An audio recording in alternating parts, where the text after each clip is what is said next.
I'm Donna Hanover. As the year winds down, we want to bring you some of our favorite stories of 2013. Science and You starts now.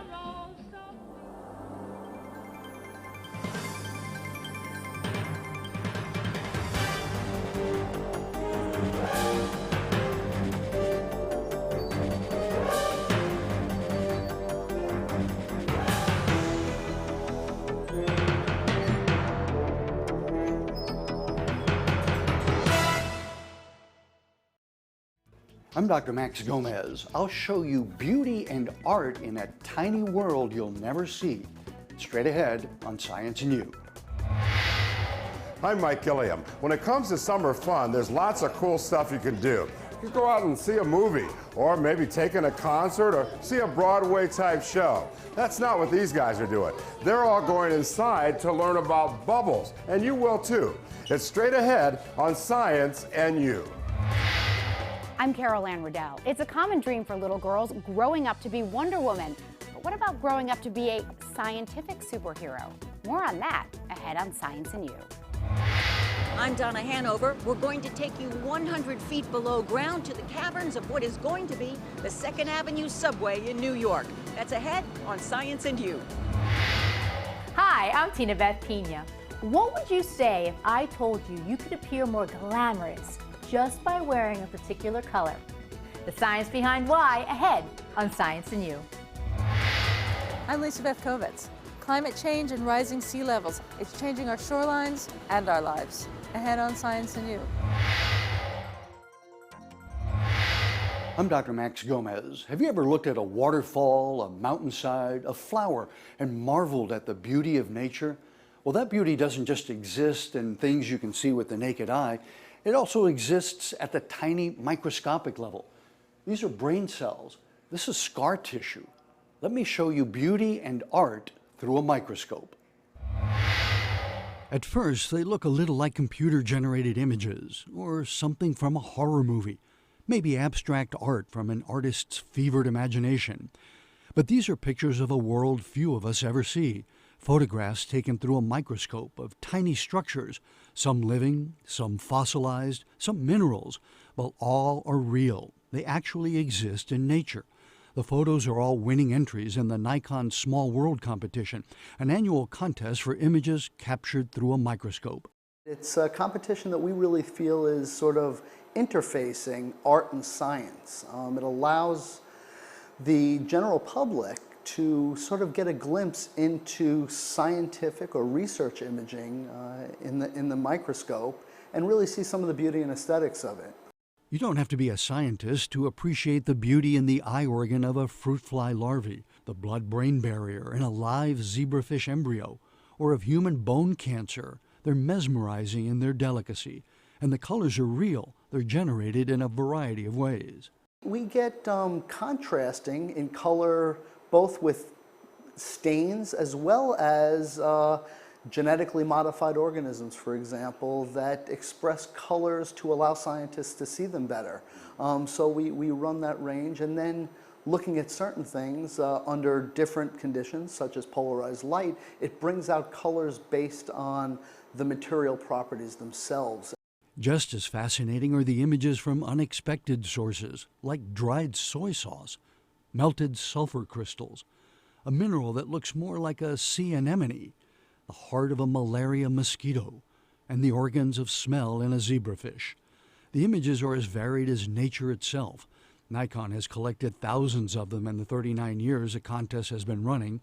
It makes an entertaining tour on their website, nikonsmallworld.com. We want to get kids excited about science, to try and stimulate young people to get excited about science, and hopefully to go into the scientific disciplines.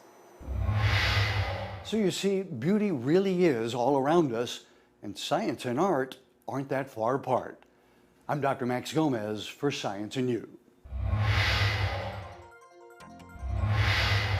I'm Mike Gilliam. Did you ever have fun in the summer making bubbles? Well, what's going on in here is the ultimate in bubble making. It's called Bubblemania. Let's take a look inside. Please welcome Bubble Master, Casey Carl. His name is Casey Carl, the bubbleologist, And he does some amazing things with bubbles while focusing on science. Brain power beats battery power. Walk the wire. Walk the wire. Carl says his show is a combination of science, art, and comedy. He started back in 1987 with the Ringling Brothers Barnum and Bailey Circus and has done his Bubblemania show over 1,000 times for audiences like these students in Ridgefield, Connecticut, and on the Discovery and Science channels. Science has always been a love. I discovered soap bubbles as a form of entertainment and comedy in the circus, and for 22 years now, it's been a full-time occupation. He teaches. I can do that trick because I know with my brain that a bubble is simply trapped air. A basketball is a kind of bubble. Here's a lesson on bubbles being spherical in shape. I learned bubbles around because they're part of nature. Being spherical is their natural shape. This shape uses the least amount of surface for trapping the air that's inside. It's using the least amount of energy. Sometimes he'll turn a lesson upside down. Here he uses a sugar-based vapor to make his point. So how does he manage to make bubbles which are thinner than a human hair so strong? The answer is the solution. Solution is the term given to a mixture of different kinds of liquids, in this case soap and water. Solution, it's a science word. Everyone say it. Solution! So, what's the solution? A good basic solution would be using dishwashing liquid, quality dishwashing liquid, distilled water, I emphasize distilled water, and something called glycerin. Many people know it as an ointment for skincare. It also slows down the evaporation of the water in a bubble. Glycerin, it's in a lot of products to hold moisture in those products. A lot of people make an assumption that a soap bubble is actually a stronger version of water. In fact, it's weakened water. Water has such a strong adhesive quality that you need to weaken that adhesive force in water molecules so that they will stretch and become elastic. Rubber gloves are also important because they keep the oils and other contaminants on the skin from breaking down the bubbles. And your hands must be wet. Dryness breaks bubbles. Keep your seats blue. It's time for the big boys to come out and play.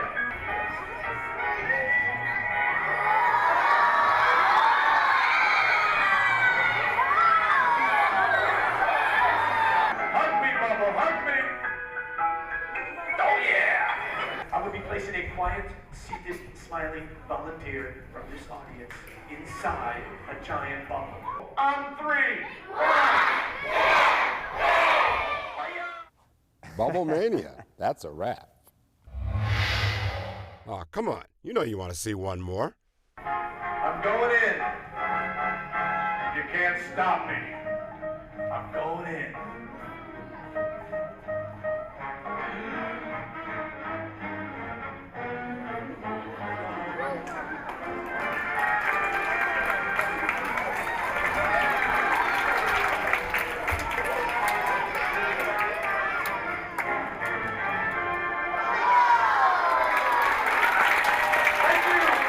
I'm Mike Gilliam for Science and You. I'm Anne Riddell. Strong, independent, and powerful in a man's world. That describes Wonder Woman. It also describes many female scientists who are high achievers in areas once typically dominated by men. Today we'll introduce you to some superhero female scientists and take a closer look at how Wonder Woman has inspired generations of women to push gender boundaries. She is known as Wonder Woman! Wonder Woman, her strength, beauty, and superhero outfits have made her an idol for generations of little girls. A new documentary called Wonder Women, The Untold Story of American Superheroines explains how this comic book icon became so much more. We sat down with the film's producer, Kelsey Edwards. Her creator, William Marston, was a really interesting figure. He was a psychologist and an eccentric, and also sort of a pre-feminist. And he saw the lack of female superheroes and decided to enter the comic industry and create this role model for young girls. That's how she was intended. The need for strong female role models still exists, and that's perhaps especially true in certain professions, like scientific fields traditionally dominated by men. But take a look and you'll find them, scientific Wonder Women making their mark. I'm trained as a chemist. But the work would be called biophysics, which means that I use the tools of chemistry and physics to study biological targets. I have two molecules which are really my specialties, which are P53 and its sort of sister, MDM2. The research has to do with control of cell growth and cell death. And we try to look at better ways to kill cancer cells. I'm an engineer, and I'm particularly focused on developing new materials and creating new properties. Well, I'm dressed as Wonder Woman, and she's strong and brave, and she was trained by warriors. She shows that girls can be daring and brave. Why are role models so important? The Wonder Woman documentary takes a look at that. So for young girls to be able to imagine themselves as engineers, imagine themselves as scientists, as politicians, they need to see that's happening in the world, and that's, somebody else has kind of blazed that trail, and if she could do it, I could do it. The trail has been blazed. These three women alone are evidence of that, but some say there's more to do when it comes to closing the gender gap. Yes, the landscape has definitely changed, but things are definitely more difficult for women. I think it's harder to gain respect of your male peers, and maybe sometimes even female peers. It used to be that women had, the generation before me say, that women often had to make a choice between having a family and having that kind of high-end career. I think in my students, I still certainly encounter real concern from women, where I wouldn't hear it from men, who are worried about how to mix all of this in. And so the conversation about gender equality continues, whether that's in a science lab or at the dinner table. My husband and I introduced my son to Wonder Woman, the actual Wonder Woman show, which is a wonderful show because it shows women in a leading role and in a strong role. And we've always believed that my son should see his mother and his father equally in strong roles. One of the challenges in making this film was a lot of the attitudes we encountered from people were, why make a film like this? Feminism is dead. And I think the fact that people think all the work that needs to be done has been done is exactly why projects like this need to happen. From science labs to boardrooms, the message is any little girl can grow up to be a Wonder Woman. Sometimes it just takes getting in touch with your own inner superhero. I'm Anne Riddell for Science and You. I'm Donna Hanover. This is the elevator taking us down to the caverns of the 2nd Avenue Subway. The rock that had to be blasted and bored is 350 million years old. It's a project that's 80 years in the making. The Metropolitan Transportation Authority says they're building New York history. Along with other journalists, we went 10 stories below ground at 86th Street and stood in awe at what science and technology are creating right under our feet. The new subway will run 8.5 miles along the eastern spine of Manhattan from Hanover Square to 125th Street. This is a model of the 86th Street station, one of 16 new stations planned for the line. We suited up in hard hats and rugged boots for the trek into the hole. Michael Horodnichano, president of MTA Capital Construction, guided us along Manhattan's ancient bedrock. The cavern is enormous. It's 100 feet below 2nd Avenue, measuring 65 feet wall to wall, more than enough to host elevators, escalators, and entranceways. This is the level of the tracks here, right? So, as you can tell, although we were, in effect, probably 6-7 feet below that when we started, it's being built up. So, this is the level of the tracks, the left and the right, and in the middle we have a center platform. Above us will be the mezzanine that will actually allow people to move from one end of the platform to another. The station areas were cleared through old-fashioned mining methods with dynamite. An estimated 500,000 cubic yards, some 750,000 tons of debris called muck was removed and used as landfill at locations all over the tri-state area. This muck was actually taken back by train to 96th Street. We had a conveyor system that it took it to the surface, was put into trucks and hauled away. The tunnels were cut by sophisticated hard rock boring machines, like this one, each some 22 feet in diameter and over 340 feet in length. The cutting head alone can weigh more than 140,000 pounds. And there's one that's kind of special to Michael. The boring machines have done their work here. Right. Right. How were they named when they were working? Well, the Sandhogs like to name tunnel boring machines after women. So here on the 2nd Avenue, I decided to name it after my granddaughter that was 2.5-year-old, and it has a purpose in it because I figured out she will be the one who will ride the subway many years from now. And its name is? Adi. It's a Hebrew name, and it's named Jewel. Here she is. Jewel. But you can't run a railroad without rails, and we were there for a significant moment. This is the first track to be delivered for the 2nd Avenue Subway. After years of false starts, delays, the Great Depression, wars, and recent economic constraints, work on the city's newest subway plows ahead at full speed. What was once known as the line that time forgot is now witness to people and machines reshaping this subterranean otherworld into a 21st century transportation reality. These are the 2 tunnels where the trains will run north and southbound for the 2nd Avenue Subway. This is the level where the track will be laid. Completion date for this station, December 2016. I'm Donna Hanover for Science and You. Hi, I'm Tinabeth Pina. Scientific data indicates that certain colors can dictate not only how we're perceived, but can also make us appear more powerful, more glamorous, and even keep us calm. We dug deep to find out what the psychology is behind color.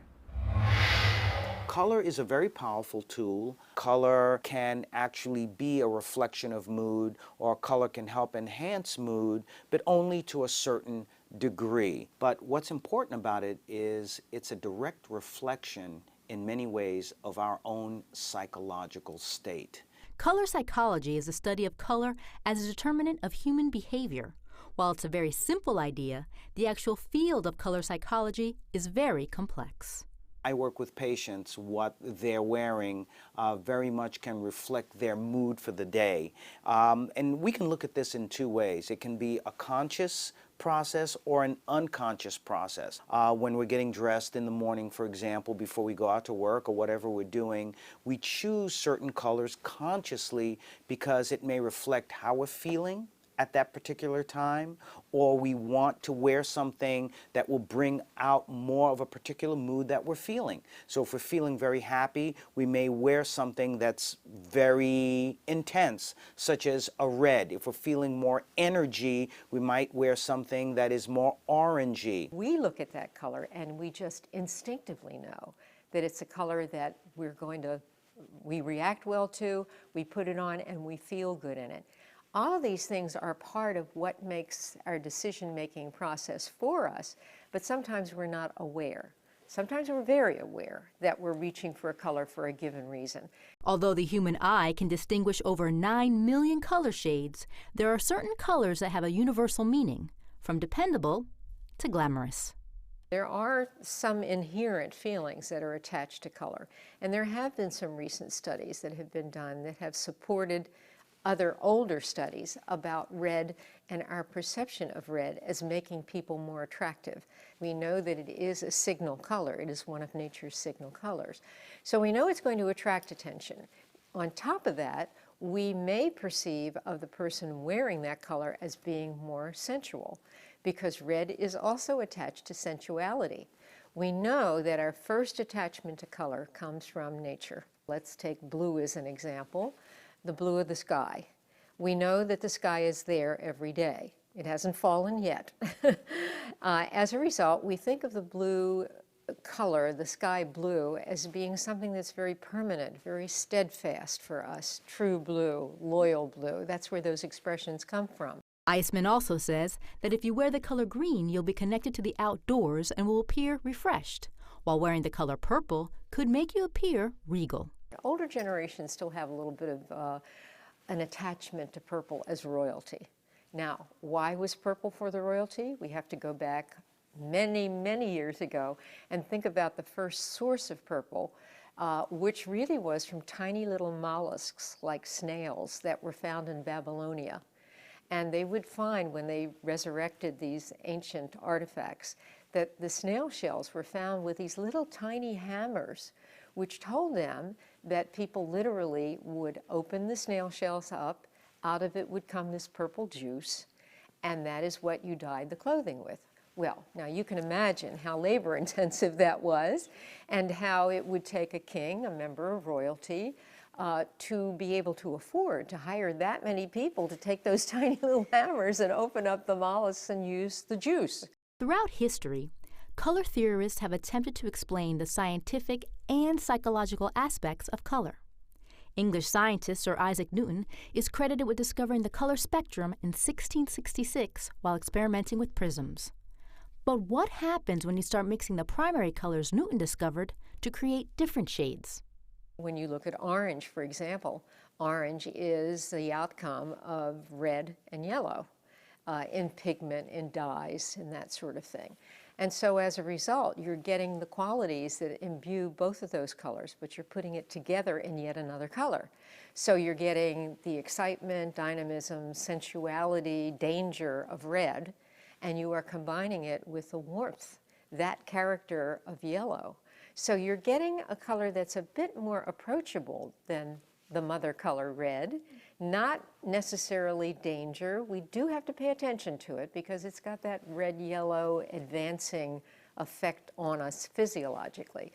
But at the same time, it's a color that's not taken quite as seriously as red is, because it's kind of tempered a little bit. It's a marriage of two colors as opposed to being just the one primary color. We don't quite understand all of the psychological mechanisms, but we know that they work. We know restaurants use certain colors, such as reds, to make people feel much warmer and stay in the restaurant, and certainly to eat and buy more. Supermarkets may use certain colors as well as scents to attract people to come in. So certainly we are perfecting the science of color in order to manipulate human behavior.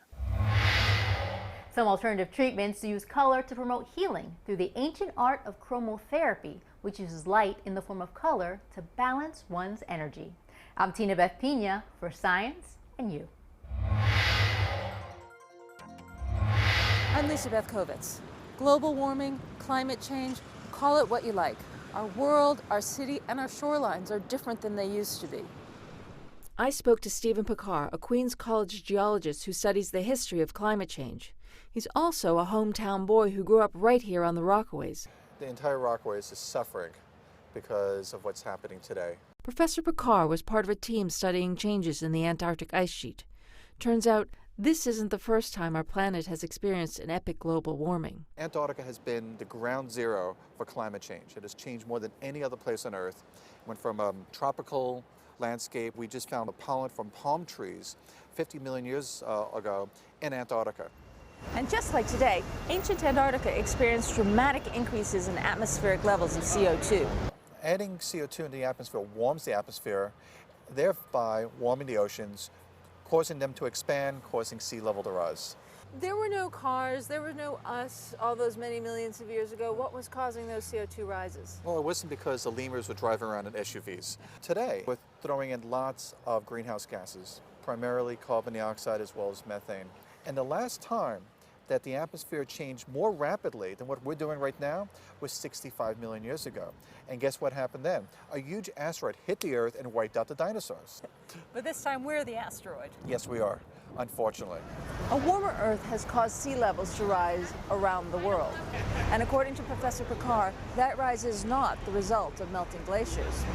Most of it is due to the ocean warming. And when water warms, it expands. We haven't even felt the impact of these glaciers melting yet? Well, no pun intended, but this is just the tip of the iceberg. The ice takes a lot longer to warm up.